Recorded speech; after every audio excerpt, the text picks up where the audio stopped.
شادی شدہ ایک دفعہ شادی ہو چکی ہے اس کی شرم اتر چکی ہوتی ہے، اس لیے شریعت نے کہا کہ وہ اپنی زبان سے ادا کرے۔ کنواری کے بارے میں شریعت نے کہا کہ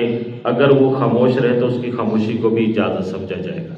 جب تک وہ صریح طور پر انکار نہ کر دے۔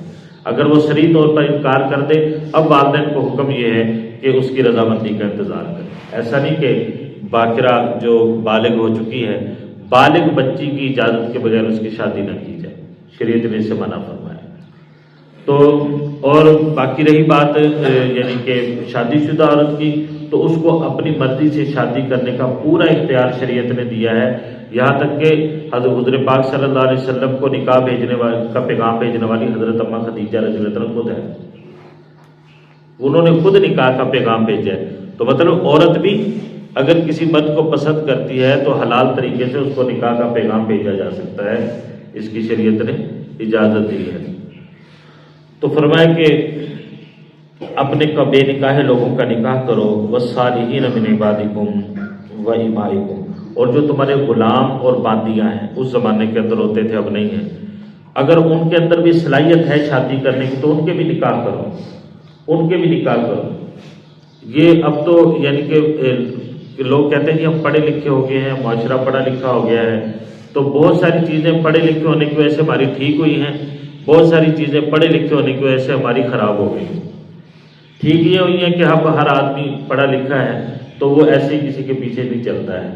وہ کسی نہ کسی معاملے میں کچھ نہ کچھ تحقیق کر لیتا ہے، لیکن یہ تحقیق بھی ہماری دنیا کے مقابلے میں زیادہ ہوتی ہے، دین کے مقابلے میں اتنی نہیں ہوتی۔ اور برا یہ ہوا ہے پڑھے لکھے ہونے کی وجہ سے کہ ہم نے پڑھنے لکھ جانے کے بعد ہمیں فالو کرنا چاہیے تھا اپنے نبی کو، اپنے نبی کے دین کو، ان کی تعلیمات کو، اور ہم پیروی کر رہے ہیں مغربی تہذیبوں کی، اور اس میں ہم فخر محسوس کرتے ہیں۔ لہذا ان کے اندر دیر تک شادی نہ کرنا بھی ٹھیک ہے، چلتا ہے، ہندوؤں کے اندر یہ چیز ہے، تو ہم بھی اپنی بچیوں کو دیر تک بٹھا لیتے ہیں، وگرنہ اگر کچھ عرصہ پیچھے چلے جائیں، یہ جو ہمارے سفید داڑھی والے بزرگ بیٹھے ہیں، اگر ان کے زمانے کو، جوانی کے زمانے کو دیکھا جائے تو بچی جوان ہوتے ہی والدین پریشان ہو جاتے تھے، یہ فرض ادا کرنا ہے، ہم گناہ گار ہو رہے ہیں، یعنی بچی کے بالغ ہوتے ہی اس پہ جب فرسٹ پیریڈ آتے ہی والدین کو پریشانی شروع ہو جاتی تھی کہ ہماری بچی جوان ہو گئی ہے، اب یہ فرض ادا کرنا ہے، وگرنہ وہ صبح و شام اٹھتے بیٹھتے ان کو یہ فکر ہوتی تھی جب تک یہ فرض ادا نہیں ہو جاتا تھا۔ تو یہی وجہ ہے کہ پہلے زمانے کے اندر زنا کم تھا،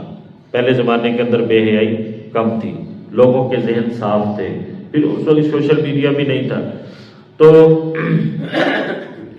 یہاں پر یہ ارشاد فرمایا کہ غلاموں کے بھی نکاح کرو، باندیوں کے بھی نکاح کرو اگر ان کے اندر صلاحیت موجود ہے۔ آگے فرمایا کہ ان یکونوا فقراء یغنیہم اللہ، اگر یعنی کہ یہ بھی نسخہ بتا دیا، بعض لوگ کہتے ہیں یہ غریب ہے کیا کریں، اللہ پاک نے فرمایا کہ اگر تم فقیر ہو، غریب ہو، نکاح کرو، اللہ تمہیں غنی کر دے گا، نکاح کرو اللہ تمہیں غنی کر دے گا۔ تو نکاح کرنے سے انسان غنی ہوتا ہے۔ ان یکونوا فقراء